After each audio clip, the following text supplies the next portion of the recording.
nagira mperaheze nishura ikibazo cyawa undi adutwenza mutima yavuze ati turaboshwe twebwe tujejwe kunezereza abantu burya ntihugawe n'inzego n'uburongozi bw'igihugu sibwo bwugaye ni cakiza cugaye ni cakiza corona nico cugaye hamwe mwahora mwidagadurira none rero duhiriwe duhishije ko kiriko kiragabanuka muri iyi ndwi iheze mwaragwanye bishoboka vy'ukuri muri iyi ndwi iheze twasanze mu gisagara ca Bujumbura abantu bagwaye mu ndwi yose abanduye ntibarenga 58.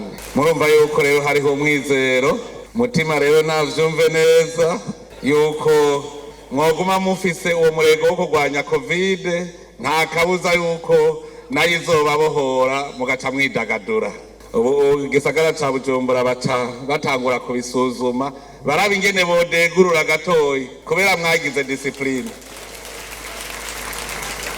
Ndabasavye rero mugume muri iyo discipline tugwanye covid.